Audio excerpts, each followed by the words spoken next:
He laughed and said $1,800 was too generous for someone like me. 3 days later, his $95 million startup burned to the ground. And the one who lit the match was me. They called me lazy hands in that boardroom, said I didn't have the spark to lead. Now I'm watching from my coffee shop as their empire crumbles, their investors flee, and their golden boy gets escorted out by security.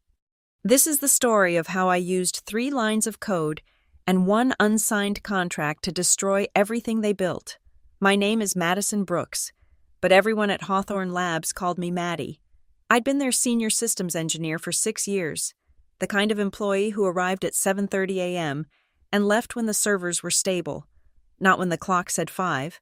I was 34, divorced, no kids, and I'd poured everything into this company because I believed in what we were building. The performance review meeting was scheduled for 2 p.m. on a Tuesday that smelled like burnt coffee and broken dreams. The conference room had those floor-to-ceiling windows that made Austin's skyline look like a postcard. But all I could focus on was the spreadsheet projected on the wall showing our annual bonuses. Ethan Caldwell stood at the head of the table, his designer sneakers squeaking against the polished floor as he paced. 28 years old, Stanford MBA, son of our CEO, and recently appointed as our Chief Innovation Officer, a title his father created just for him. His hair was perfectly styled, his teeth professionally whitened, and his understanding of our actual technology was professionally non-existent. "Let's talk about performance bonuses," he said, clicking through slides with the confidence of someone who'd never written a line of code in his life. "We need to reward excellence and innovation, the people who truly drive this company forward." I sat 3 seats from the end, between Alex Harper, our infrastructure architect, and Sophia Vega, the new project manager Ethan had hired from some startup that made an app for rating coffee shops. My hands were folded on the table, steady, even though I'd been up until 3 a.m. fixing a critical security breach that could have cost us millions. "Madison Brooks," Ethan said, and my name in his mouth sounded like an accusation. He highlighted my row on the spreadsheet. $1,800. The room went quiet. I'd been expecting at least 10,000. Last year, I'd gotten 12. This year, I'd single-handedly architected the security framework for Firecrest, our flagship AI platform that had attracted $95 million in Series B funding. "I'm sorry," I said, my voice steady even though my stomach was churning. Ethan smiled, the kind of smile that belonged on a shark. $1,800. To be honest, that's quite generous for someone who just maintains things. We need builders, Madison, innovators, not lazy hands doing routine work. Someone laughed. I think it was Brad from marketing. Then Sophie giggled, covering her mouth with her manicured hand. Soon, half the room was chuckling, the sound bouncing off those beautiful windows and hitting me like shrapnel. "Lazy hands," I repeated, my voice barely above a whisper. "Look," Ethan said, his tone shifting to fake sympathy. "I know you've been here a while, but tenure doesn't equal value. You don't have the spark we need for the next phase. You're good at following instructions, maintaining legacy systems, but Hawthorne Labs is about disruption, revolution, and frankly, you're more evolution, slow evolution." He clicked to the next slide. Sophia was getting 25,000, Brad, 30,000. The new blockchain integration specialist Ethan had hired, who I'd caught Googling "what is blockchain" last week, was getting 40,000. "The future belongs to those who can see it," Ethan continued, looking directly at me. "Not those who just keep the lights on." I looked down at my hands. These hands had built the authentication system that protected our entire user database. These hands had written the encryption protocols that kept our intellectual property safe. These hands had created the very foundation that Firecrest stood on. But in that moment, looking at my reflection in the polished table, I made a decision. I wouldn't argue. I wouldn't defend myself. I wouldn't even quit in anger. I would do something much, much worse. "Thank you for the feedback," I said, my voice perfectly calm. "I appreciate the transparency." Ethan looked surprised, maybe even disappointed that I hadn't fought back. "Good," That's good, professional. The meeting continued for another hour, but I wasn't listening anymore. I was thinking about the code I'd written, the security protocols I'd implemented, and most importantly, the ownership clause I'd never signed over to the company. They thought I was just maintaining things. They had no idea I was the keeper of the keys to their kingdom. And in 3 days, they'd learn exactly what lazy hands could do when they stopped holding everything together. That night, I stayed late at the office, but not for the reasons everyone assumed.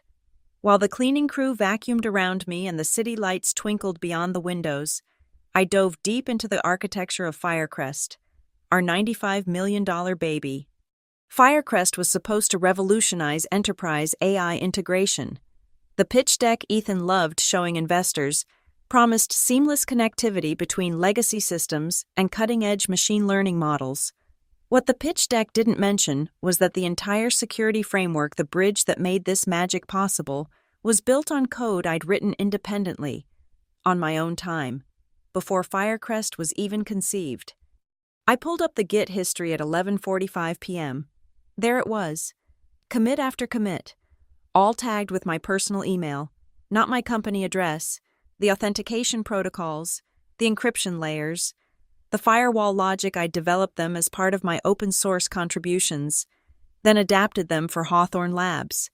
The company had been so eager to use my solution that they'd never bothered with the paperwork. No assignment of intellectual property, no work-for-hire agreement, nothing. Ethan had been too busy replacing our senior engineers with his LinkedIn connections to notice. Over the past 6 months, he'd pushed out everyone who understood the bones of our system. Marcus, who'd built our database architecture, was replaced by a data evangelist who gave great TED Talks but couldn't write a SQL query. Jennifer, our QA lead, was swapped for a growth hacker who believed testing was too slow for disruption. Now the team was full of people who knew how to make beautiful PowerPoints, but couldn't debug their way out of a syntax error. They called themselves thought leaders and innovation catalysts. Ethan called them the future. I called them passengers on a ship they didn't know how to sail. My phone buzzed. A text from Alex Harper. One of the few competent people left. You okay? That meeting was brutal. Never better, I replied. Ethan's an ass. Everyone knows you built half this company. Not half, I typed back. Just the important parts. I opened a new terminal window and began documenting everything.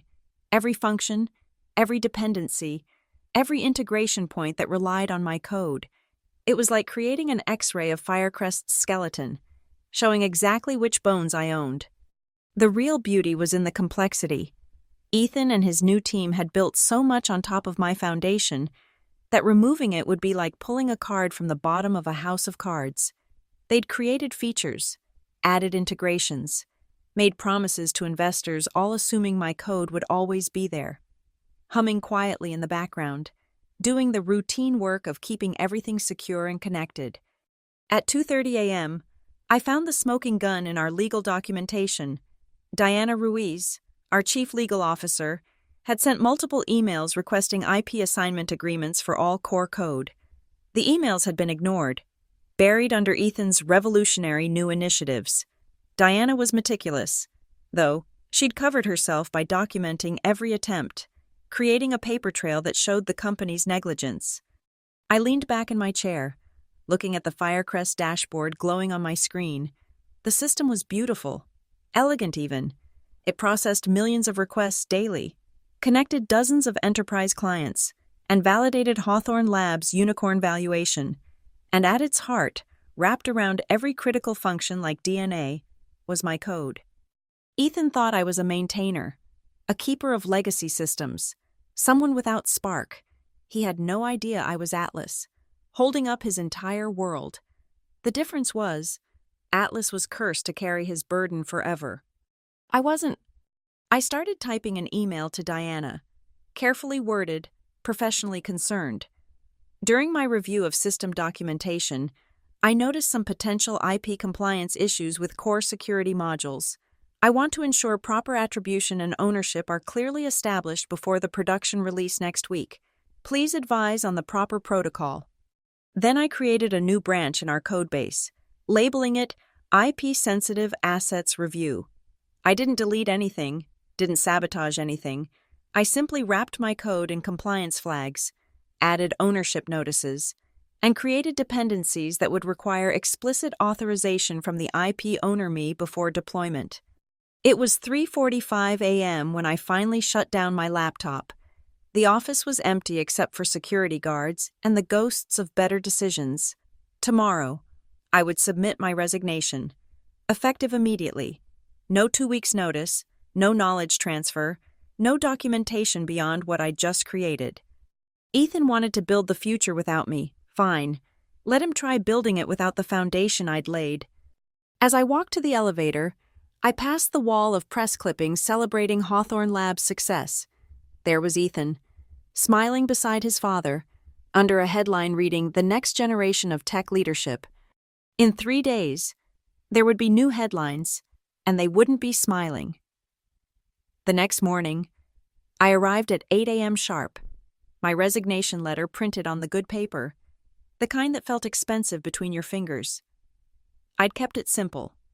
Effective immediately, I am resigning from my position at Hawthorne Labs. Thank you for the opportunities provided. But before I delivered it, I had work to do. I logged into our compliance system and began the most thorough documentation of my career. Every piece of code I'd written was now tagged with metadata creation date, ownership status, IP classification.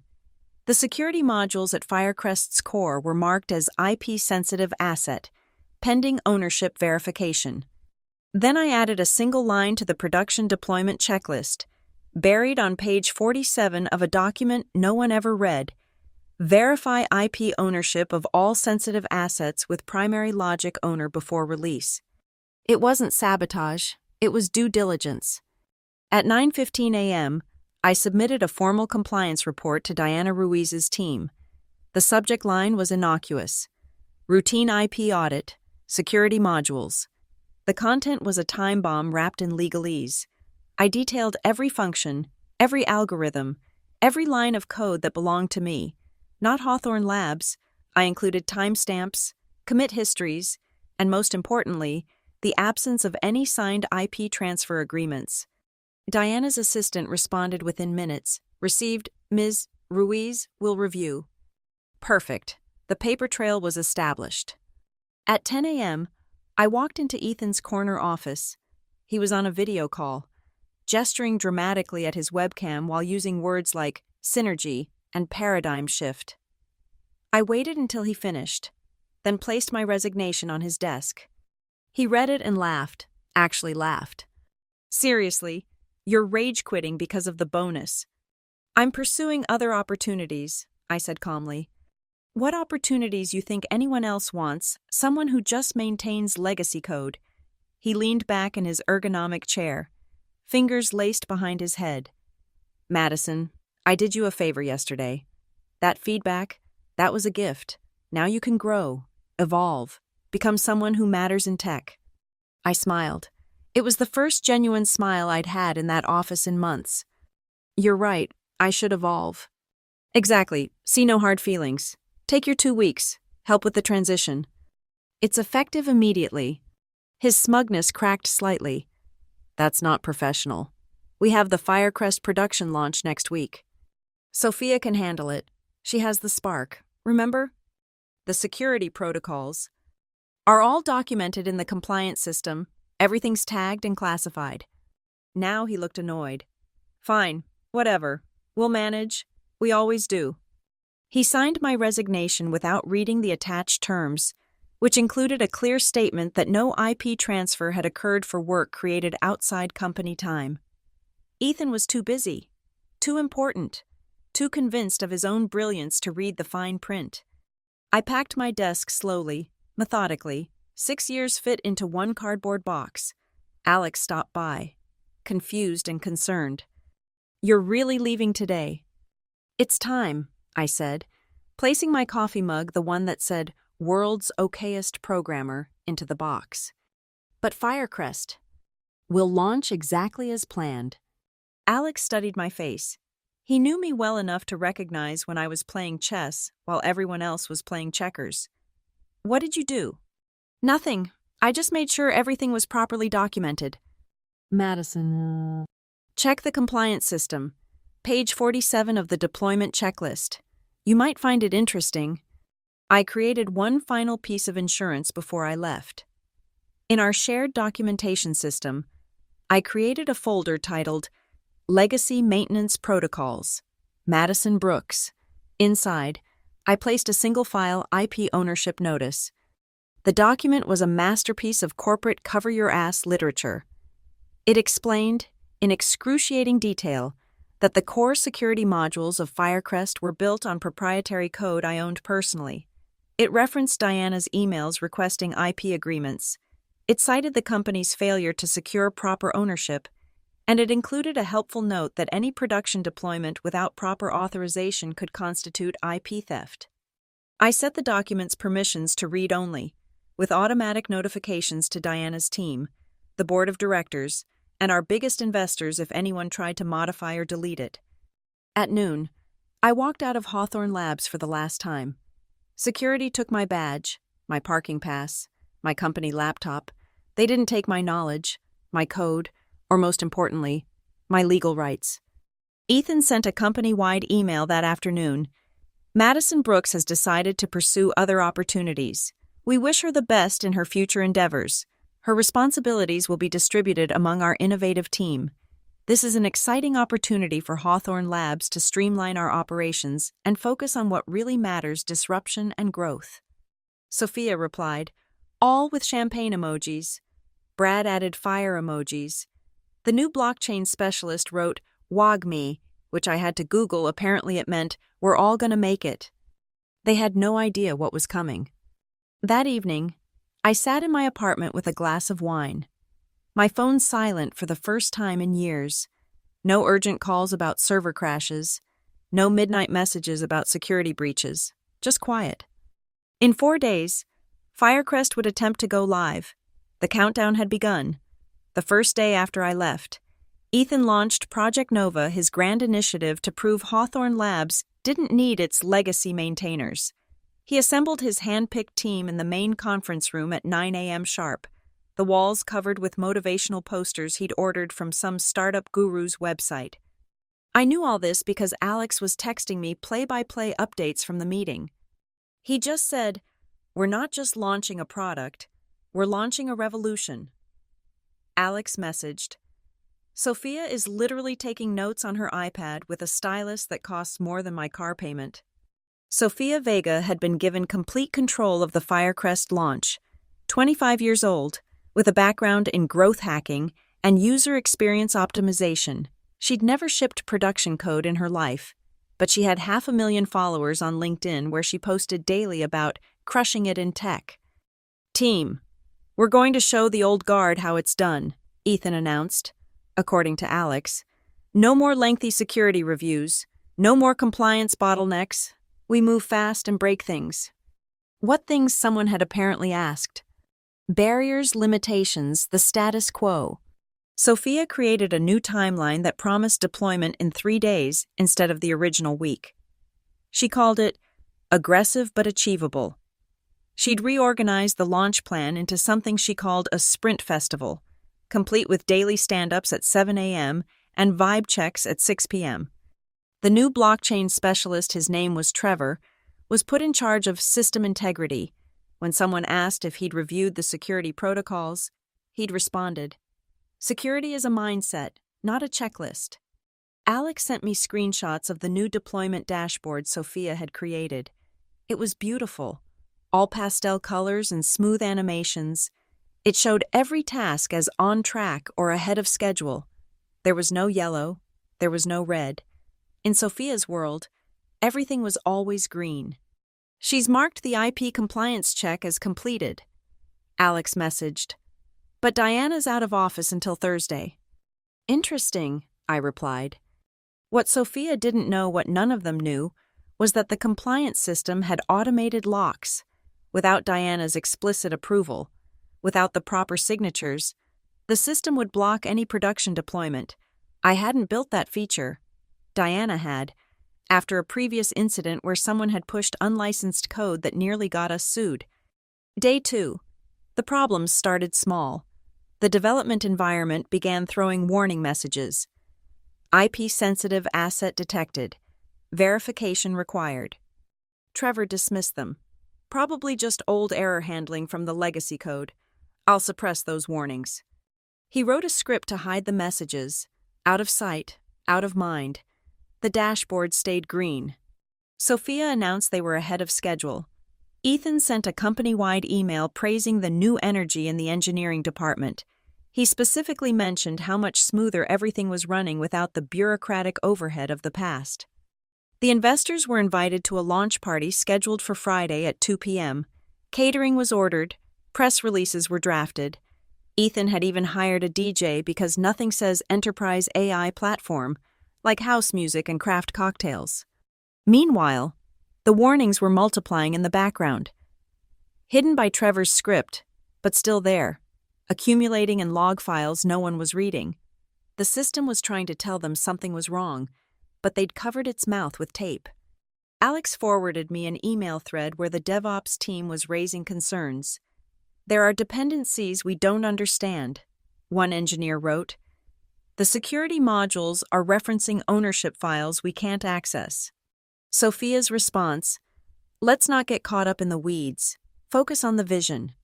Ethan added, exactly, we're not here to understand every line of code. We're here to ship products and disrupt industries. On day 3, they attempted a test deployment to the staging environment.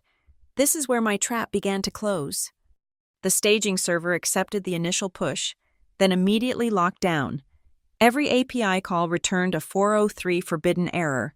The database connections were refused. The authentication system went into what it called compliance protection mode. Trevor spent 6 hours trying to override it. He couldn't. The lock wasn't in the application layer, it was in the kernel itself, woven into the very fabric of how the system operated. It's like the code is fighting us, he complained in a Slack message that Alex screenshot for me. Sophia called an emergency meeting at 8 p.m. This is just a minor hiccup, she announced. We've identified the issue and we're resolving it. What's the issue? Someone asked. Technical debt from the old system. We're refactoring as we speak. She had no idea what refactoring meant, but it sounded proactive and solution-oriented. The dashboard remained green. In her status report to Ethan, she wrote, slight delay in staging deployment due to legacy system conflicts. Team is working through the night. Launch still on track. Ethan forwarded her report to the investors with his own addition. This is exactly why we needed fresh blood in engineering. They're identifying and solving problems the old team never even saw. That night, while Sophia's team was refactoring, the real problem was sitting in Diana Ruiz's inbox, marked as high priority, waiting for her return from her conference in Denver. 47 unread compliance alerts, each one documenting another attempt to deploy proprietary code without authorization. The countdown continued. 24 hours until the launch party. 24 hours until Ethan's revolution met reality. Launch day arrived with the kind of aggressive optimism that only comes from complete ignorance of impending disaster. The office was decorated with silver balloons spelling out, "Firecrest flies today." The DJ was setting up his equipment in the main lobby. Investors were already arriving for the 2 p.m. presentation. At 9 a.m., Sophia initiated the production deployment. The first error appeared within seconds. Authorization required clause 4.3b compliance lock engaged. The dashboard, for the first time in 3 days, showed red. What the hell is clause 4.3b? Ethan demanded, storming into the war room they'd set up for the launch. Trevor was frantically typing, sweat already forming on his forehead despite the aggressive air conditioning. It's some kind of compliance lock. The system is requesting authorization from someone called the primary IP owner. Who's that? I don't know. The production servers began rejecting every deployment attempt. The error messages cascaded across their screens like a digital avalanche. API Gateway 503 service unavailable. IP authorization required. Database sync failed time zone mismatch.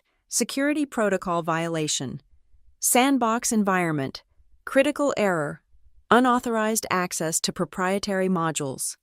Sophia's beautiful dashboard turned into a Christmas tree of red alerts. The pastel colors and smooth animations couldn't hide the fact that nothing, absolutely nothing, was working. "It's probably just a configuration issue," Sophia said, her voice pitched higher than usual. "Trevor, can you override the compliance system?" "I'm trying. But it's like the entire security framework is locked from the inside. Every time I try to bypass it, it references some documentation I don't have access to." Ethan pulled up the deployment checklist on his laptop, scrolling frantically, page after page of procedures he'd never bothered to read. Then, on page 47, he found it, "Verify IP ownership of all sensitive assets with primary logic owner before release." "Who wrote this?" he shouted. Alex, who had been quietly watching from the corner, spoke up. "Madison. She wrote most of our compliance protocols." "Well, override them, delete them, do something." "We can't," Alex said quietly. "The compliance system has legal ramifications. If we force a deployment without proper authorization, we could be violating IP law."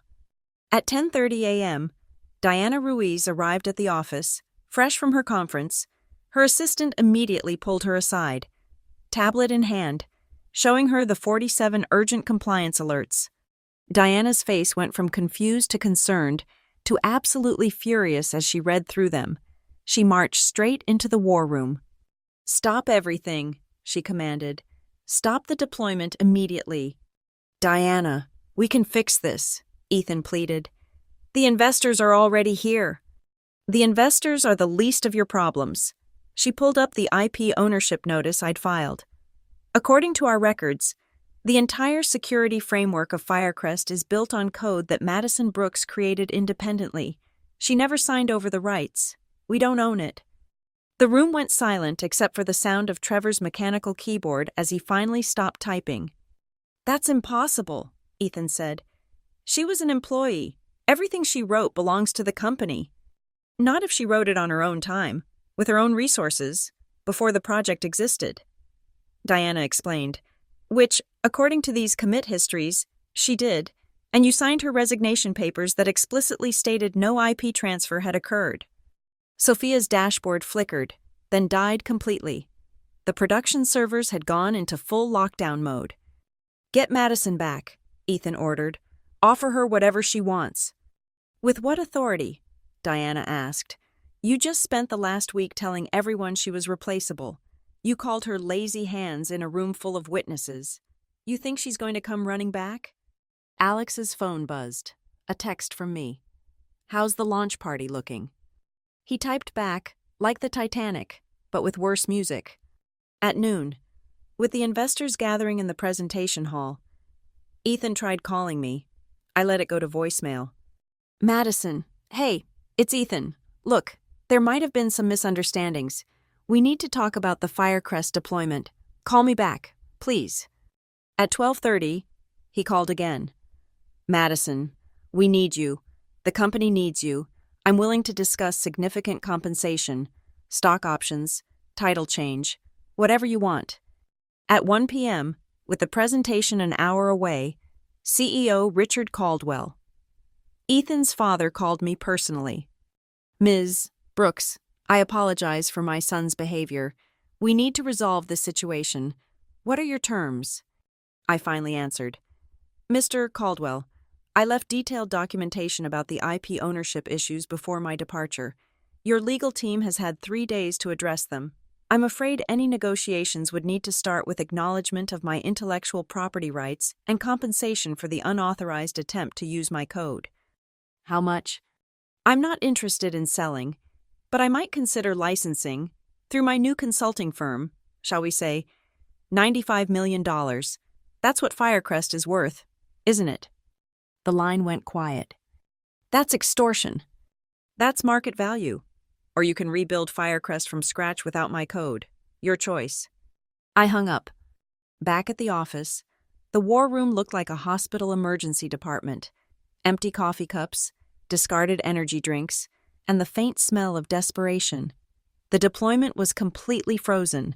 The investor presentation was in 45 minutes, and they had nothing to show except error messages and a very expensive DJ.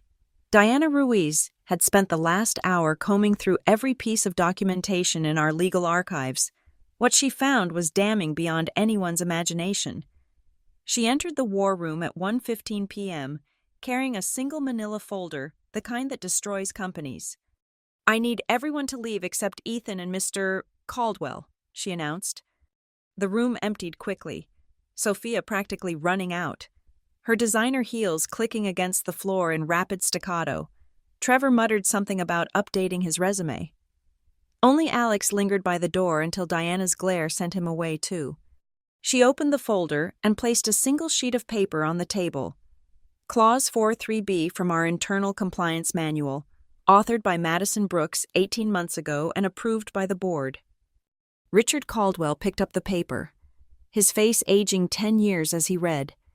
Any logic designated as IP-sensitive can only be deployed in production with explicit written authorization from the original author, regardless of employment status.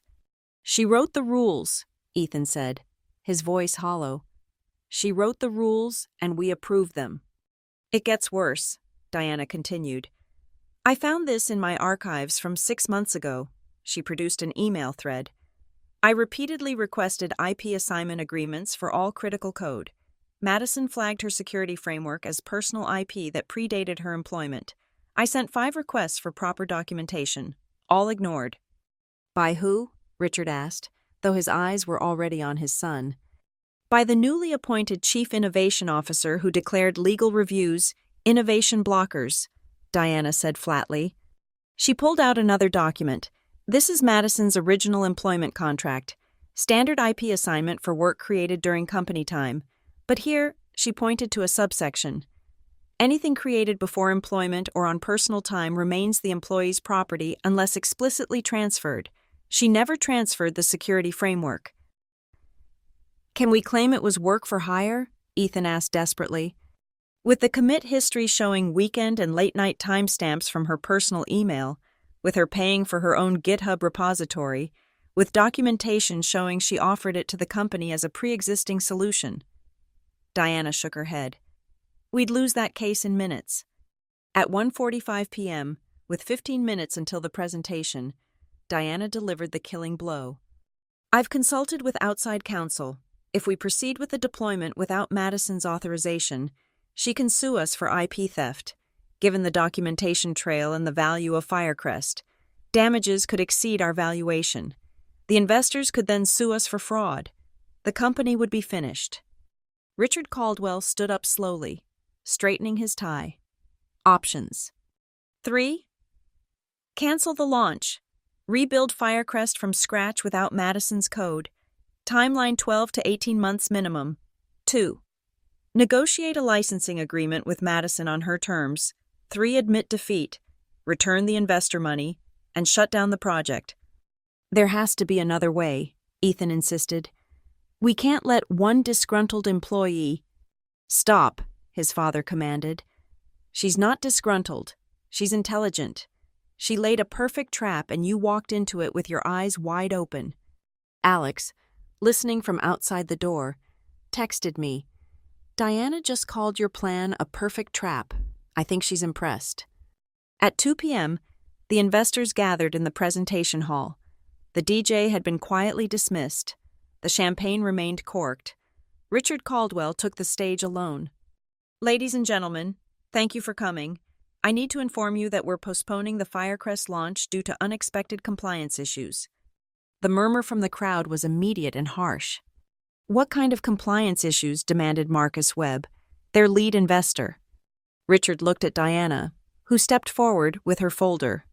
"We've discovered that critical components of Firecrest were built on intellectual property that Hawthorne Labs doesn't own. We're working to resolve the situation." "How the hell did this happen?" another investor shouted. Diana placed the folder on the podium.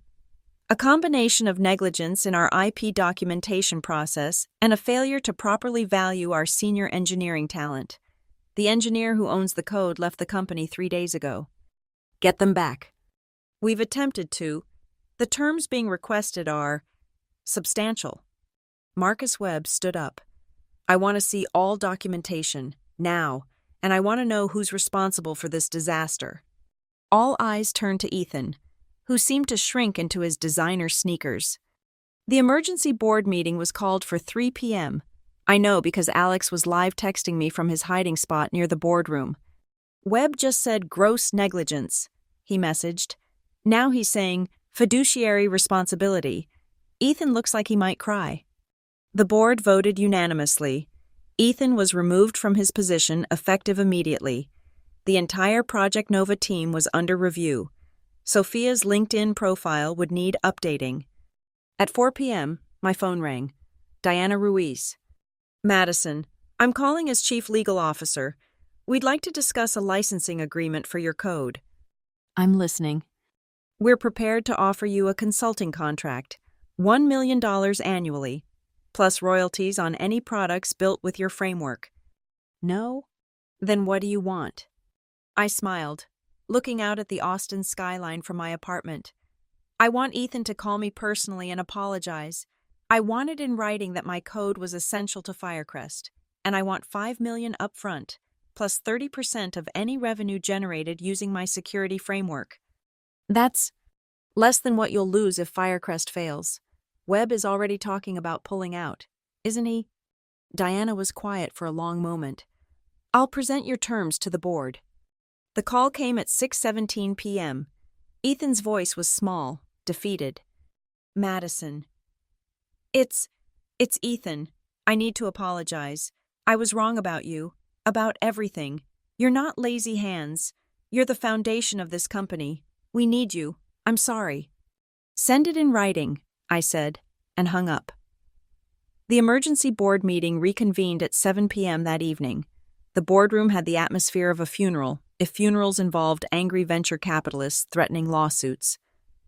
Marcus Webb sat at the head of the table, having effectively taken control from Richard Caldwell, who looked like he'd aged a decade in the last 5 hours. Diana placed my terms on the table. Ms. Brooks has responded to our request for a licensing agreement. $5 million upfront and 30% of revenue, Webb read aloud. That's highway robbery. That's the cost of building your house on someone else's land without permission, Diana replied. We can accept her terms, or we can watch $95 million in investment evaporate.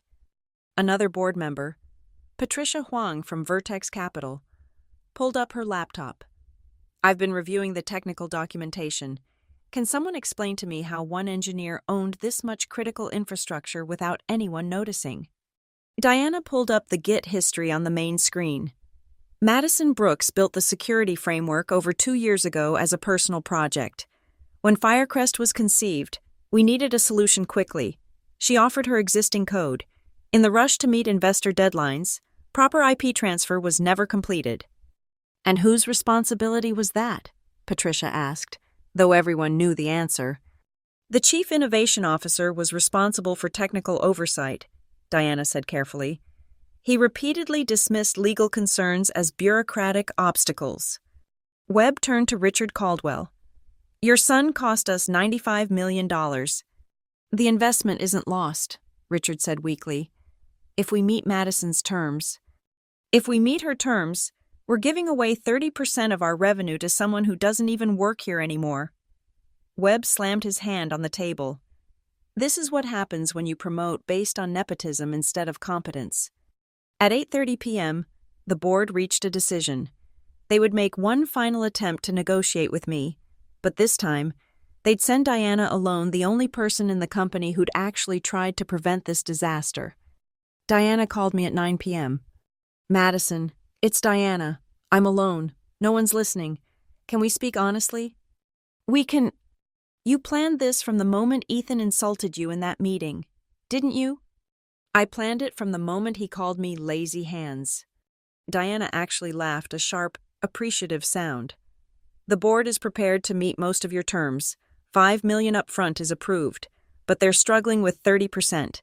Would you consider 20 mil? Diana, you've always been straight with me, so I'll be straight with you. I know Firecrest has contracts worth $300 million over the next 3 years. 20% of that is $60 million. 30% is $90 million. They tried to give me an $1,800 bonus for building the foundation of a $95 million platform. Now they can pay market rate. The board won't like it.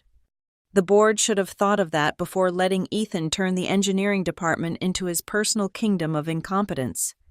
Diana was quiet for a moment. You know what? You're right. I'll make them accept it. But I need something from you, a guarantee that you won't publicly discuss what happened here. The company's reputation is hanging by a thread. I'll sign an NDA as part of the agreement, but Ethan's apology letter, that goes in my personal files.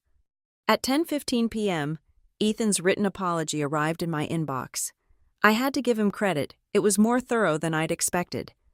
Ms. Brooks, I am writing to formally apologize for my unprofessional behavior and gross underestimation of your contributions to Hawthorne Labs. My comments about lazy hands and lack of spark were not only incorrect, but demonstrated a fundamental misunderstanding of what makes a technology company successful. You built the foundation that Firecrest stands on. Without your security framework, without your foresight and technical excellence, we have nothing. I let my ego and inexperience blind me to the reality that experience and deep technical knowledge matter more than buzzwords and presentation skills. I have resigned from my position at Hawthorne Labs, effective immediately.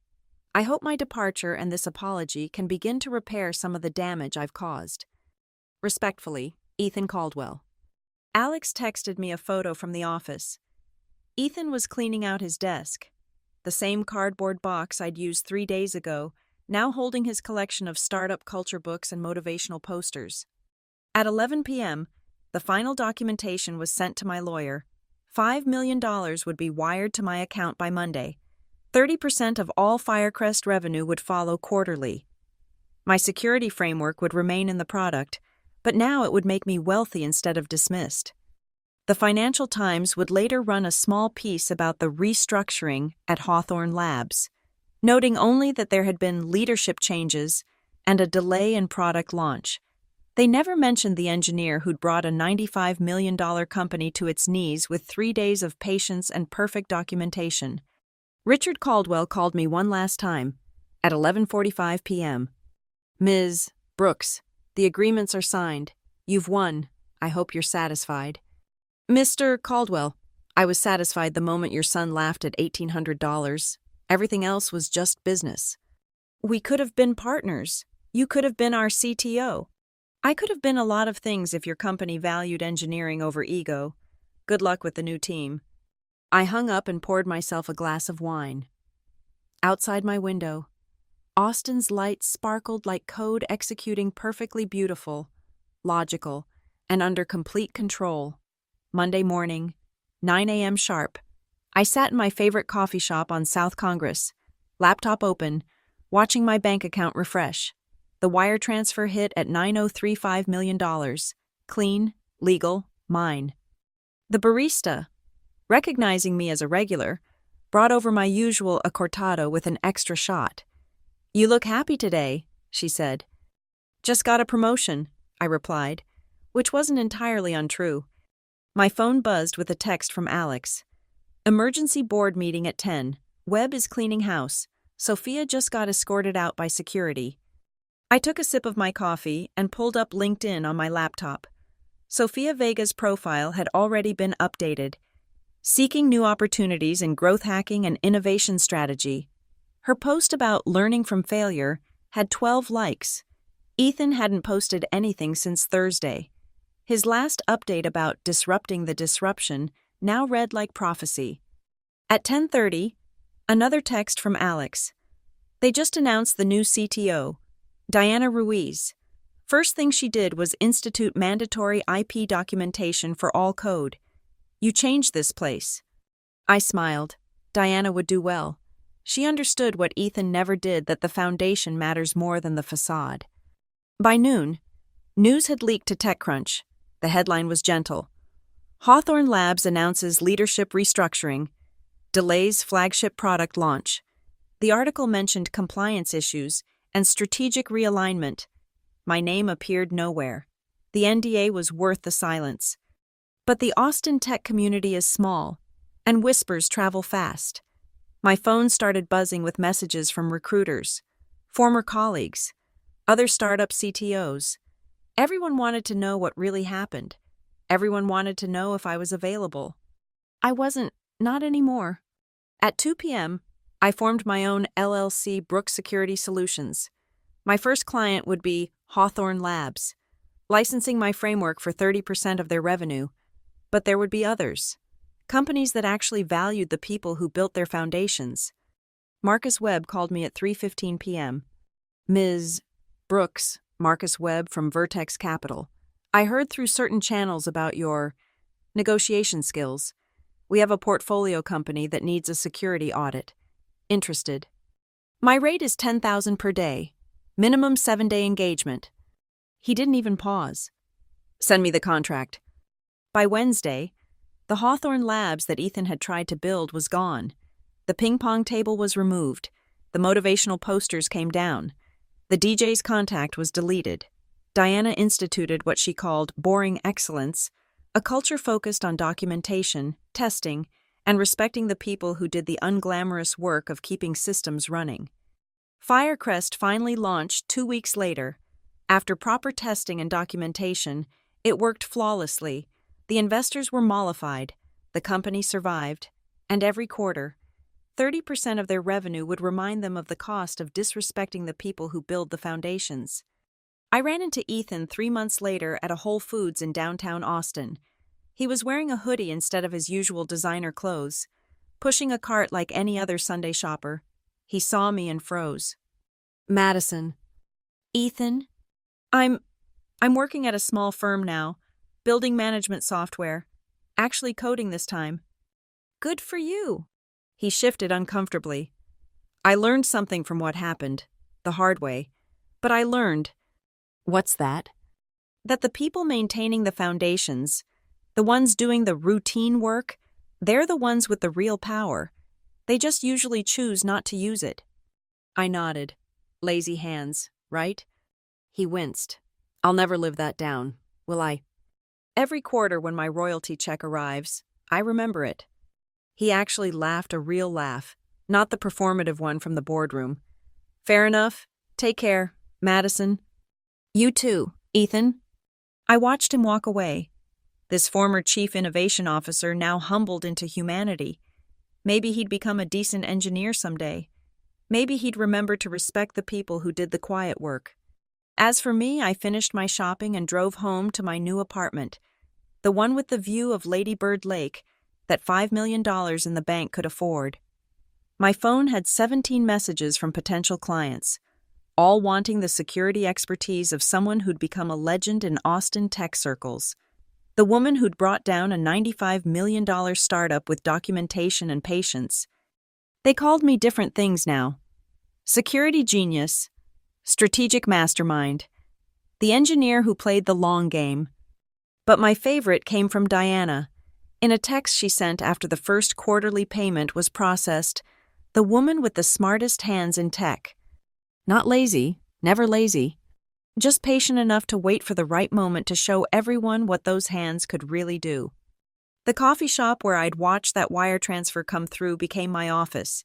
Every morning at 9 a.m., I'd sit in the same spot, building security frameworks for companies smart enough to value them. And sometimes, when young engineers would recognize me and ask for advice, I'd tell them the same thing. Document everything, own your work, and never, ever let anyone call your contributions routine. Because in the end, it's not the disruptors or the innovators or the people with the spark who keep the world running. It's the ones with steady hands who build the foundations. And sometimes, when those hands stop building and start dismantling, entire empires can fall in 3 days. Thank you so much for listening to this story of sweet revenge. I'm curious, where are you listening from? Drop a comment below and let me know what country or city you're tuning in from. I love connecting with listeners from around the world. If you enjoyed this tale of corporate justice, please subscribe to the channel and share your thoughts. Have you ever experienced something similar in your workplace? What did you think of Madison's revenge? Let me know in the comments. I read every single one.